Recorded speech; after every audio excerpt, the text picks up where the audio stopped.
bem-vindos de volta ao canal. Eu sou a Mari e esse é o Mundo e Conta. Hoje a gente está aqui no MASP, o Museu de Arte de São Paulo, que fica aqui no Centro Financeiro de São Paulo, que é a Avenida Paulista. Hoje a gente vai visitar o museu e contar tudo o que vocês podem ver e fazer por aqui. O MASP ele foi criado em 1947 pelo mecenas e empresário Assis Chateaubriand. Ele convidou um italiano, que era um crítico de arte marchand, para dirigir o museu, o Pietro Maria Bardi. E aí, a esposa do Pietro Bardi, que é a Lina Bo Bardi, também trabalhou aqui no museu. Ela foi responsável pela arquitetura do espaço e pela famosa expografia do MASP, que eu vou mostrar e explicar mais para vocês aqui nesse vídeo. Bom, o MASP hoje é considerado o museu de arte europeia mais importante do Hemisfério Sul e aqui você pode contemplar pinturas, vídeos, fotografias, vestuário, objetos, esculturas. Então a gente tem uma variedade de exposições que acontecem aqui. Tem o acervo permanente do MASP, que hoje é composto por cerca de 11 mil obras de arte.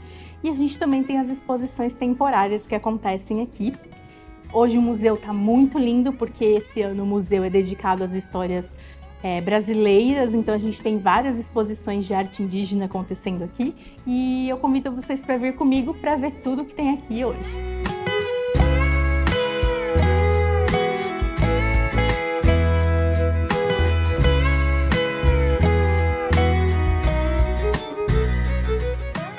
Esse prédio é um marco na história da arquitetura do século XX. Lina Bo Bardi conciliou nessa arquitetura as superfícies ásperas e sem acabamento do concreto com a leveza e transparência do vidro. E essa esplanada sob o edifício, conhecida como Vão Livre, foi pensada como uma praça para uso da população.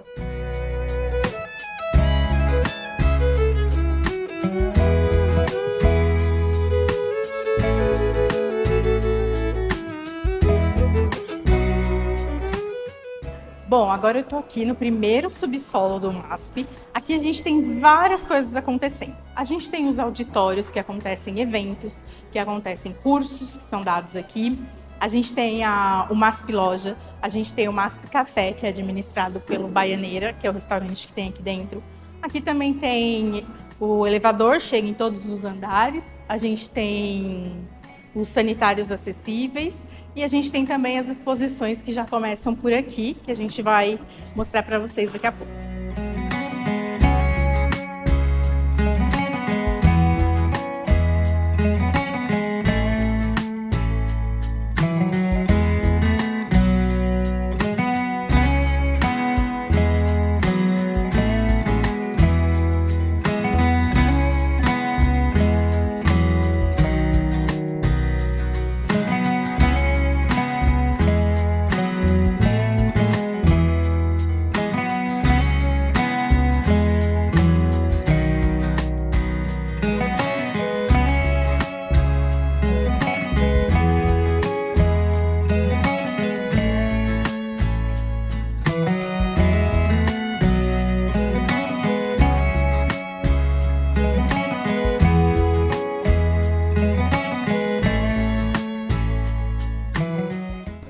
Essa escadaria lindíssima, ela compõe a exposição Macu Mirações, que é de um movimento de artistas indígenas do Acre.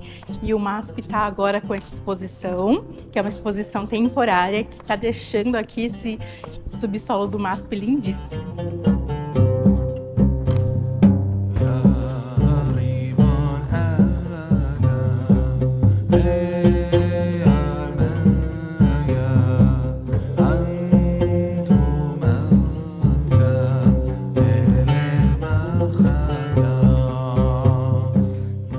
Aproveitem para vir no MASP às terças-feiras, quando a entrada é gratuita.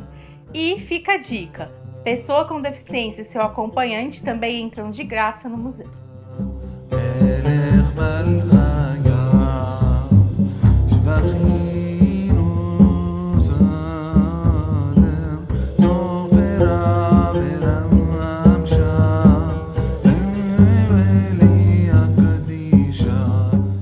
Aqui no segundo subsolo do museu, a gente tem as exposições temporárias e a gente tem uma sala de vídeo com vídeos temporários que também vão acompanhando os temas das exposições.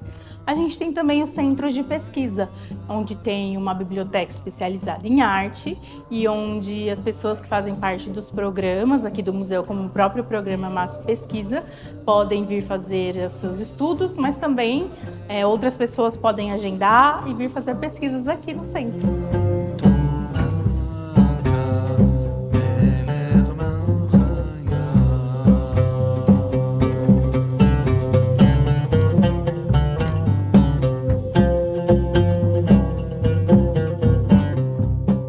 Essa é a exposição das obras da Carmese Emiliano. Ela é uma artista indígena contemporânea brasileira que retrata nas suas obras a sua comunidade. Ela é da etnia Macuxi, lá da divisa do Brasil com a Venezuela, e ela retrata aqui nas suas obras esse dia a dia, esse cotidiano dessa comunidade Macuxi. E também um pouco das cenas também da capital, porque ela migrou da comunidade onde ela nasceu para a capital, para trabalhar como empregada doméstica ao longo da vida. Então ela também retrata um pouco dessa cena urbana, principalmente depois que ela se casou com um artista circense. Então ela tem algumas obras também que retratam esse mundo das artes circenses, mas aqui nessa sala especificamente a gente tem basicamente essa comunidade indígena retratada nas obras da Carmese.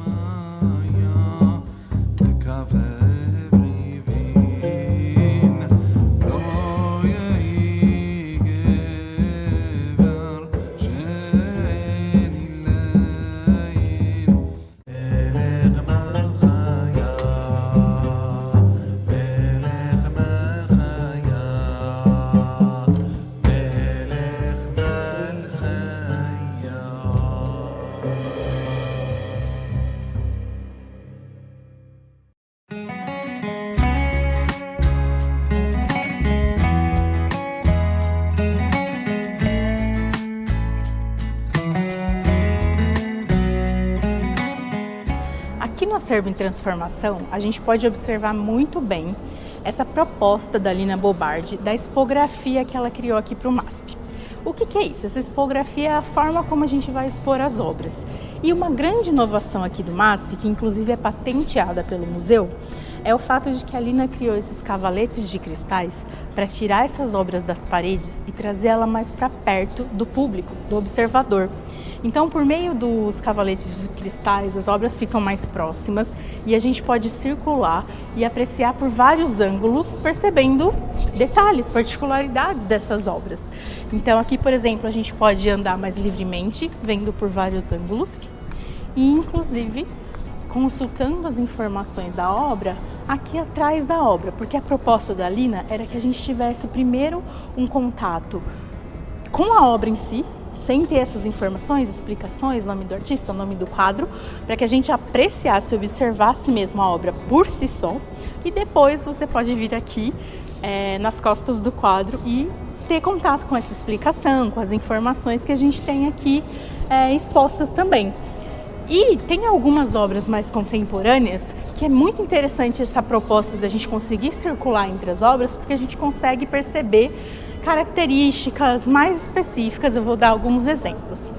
Aqui nesse acervo em transformação, a gente tem também uma organização cronológica, mas a ideia não é ter uma hierarquia ou um formato rígido para visitação, mas a gente tem uma cronologia.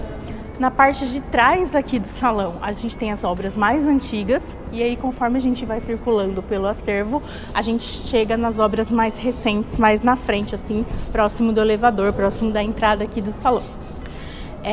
E uma coisa interessante também da gente perceber é que ao meio aqui, por mais que a gente tenha essa cronologia, a gente também tem uma proposta de trazer algumas reflexões juntando obras de períodos diferentes. Então, em alguns momentos você está olhando obras de um período mais antigo e você vai se deparar com alguma obra mais contemporânea, exatamente que traga uma proposta de reflexão específica sobre aquele tema e aquela proposta da obra. A gente vai mostrar alguns exemplos aqui.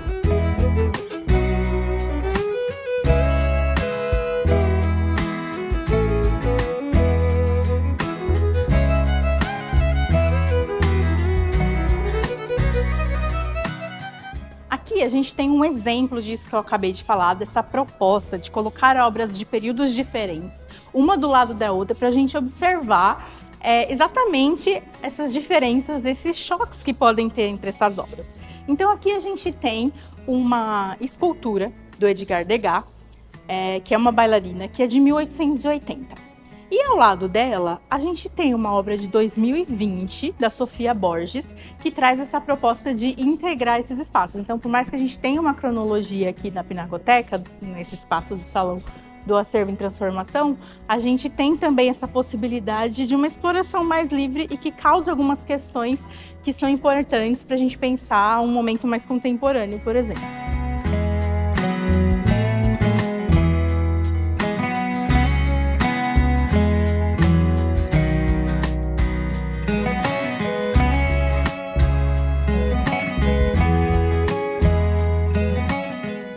Aqui a gente tem mais um exemplo dessa proposta, muito interessante de ser observado aqui, que a gente tem à minha esquerda a obra Moema, do Vítor Meirelles, de 1866. E à minha direita a gente tem a obra do Denilson Baniwa, de 2016, Natureza Morta, que traz essa proposta da comparação de um tema e da maneira como ele foi abordado de maneira diferente ao longo do tempo.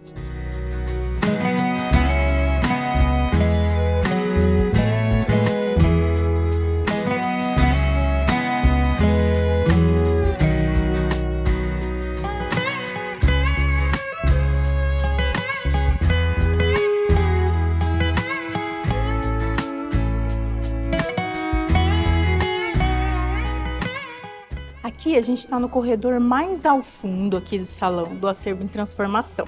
Então aqui a gente tem as obras mais antigas que estão em exposição no museu.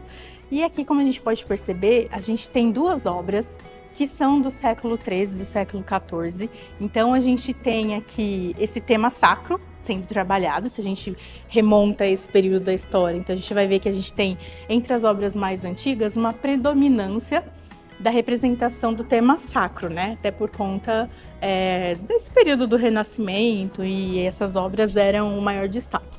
Mas aqui é interessante a gente perceber que a gente tem então essas preciosidades do acervo, que são, por exemplo, essa obra do século XIII. Então a gente pode começar essa exposição. Para quem quiser entender um pouco da evolução da história da arte, algo do tipo, você pode começar aqui pelo fundo e ir andando mais para frente, sentido as obras do período mais contemporâneo, ou não também, né? A proposta aqui é que você fique livre e faça o movimento que você achar melhor aqui pelo acervo do museu.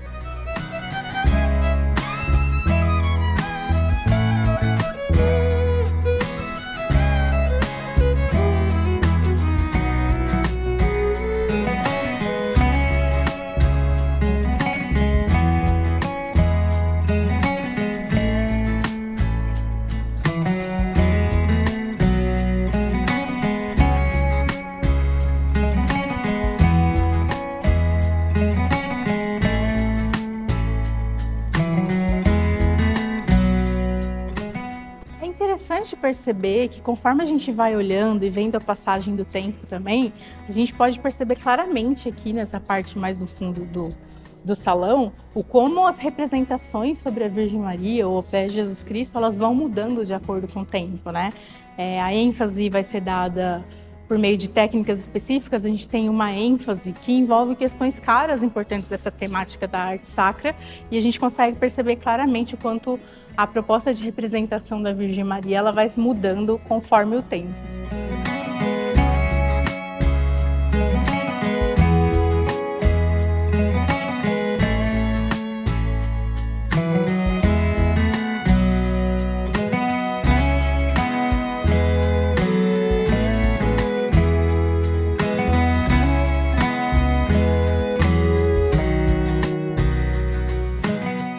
Gente, dando mais um destaque aqui para uma obra do acervo, aqui a gente tem uma obra do El Greco, a Anunciação.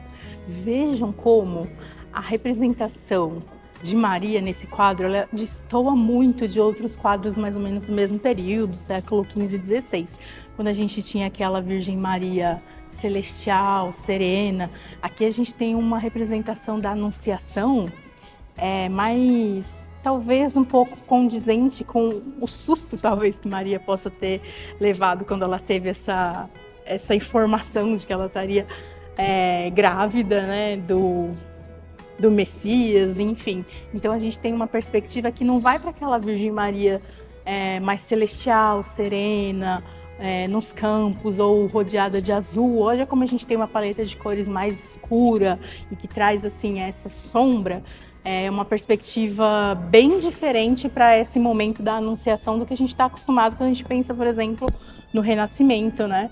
Então também fica aqui uma proposta para vocês observarem essa obra de perto e perceber essa questão da luz na obra, né? Esse contraste da luz, da sombra. Claro que a gente tem focos, ênfase com a luz no Espírito Santo, simbolizado na pomba, né? Mas reparem aqui no semblante de Maria e na paleta de cores, como ela é uma proposta diferente desse momento da Anunciação.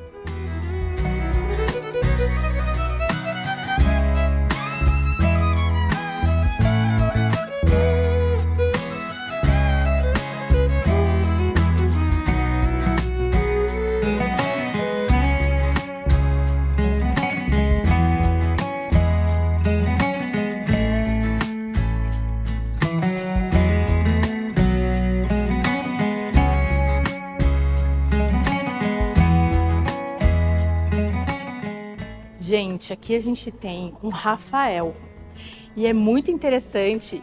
É um quadro relativamente pequeno, mas esse quadro é importantíssimo para a história da arte.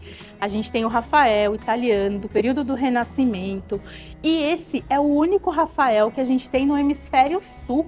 O MASP é o único museu de arte que possui um Rafael no hemisfério sul. Então isso é muito importante para a história do museu, para a história da arte mundial. E aqui a gente tem algumas características super interessantes de perceber nesse quadro. Quando vocês vierem no MASP, parem para observar esse Rafael. E eu vou dar uma dica de uma coisa bem legal de observar nessa obra. Se vocês repararem que essa é uma das grandes questões do Rafael, o quanto um personagem do quadro ele vai olhando para o outro. A gente consegue seguir, isso dá uma unidade para a obra, né? Então a gente consegue seguir o olhar de Jesus Cristo olhando aqui para esse soldado olha para esse soldado, que devolve o olhar para o anjo, que devolve o olhar para o soldado. Então a gente tem, por meio desse detalhe, desses olhares direcionados da obra, uma unidade que compõe essa obra que é muito interessante. Se vocês vierem pessoalmente, prestem atenção, parem para observar esse Rafael, que é uma das poucas oportunidades que você vai ter de fazer isso aqui no Brasil.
Espero que vocês tenham gostado de me acompanhar nessa visita aqui pelo MASP.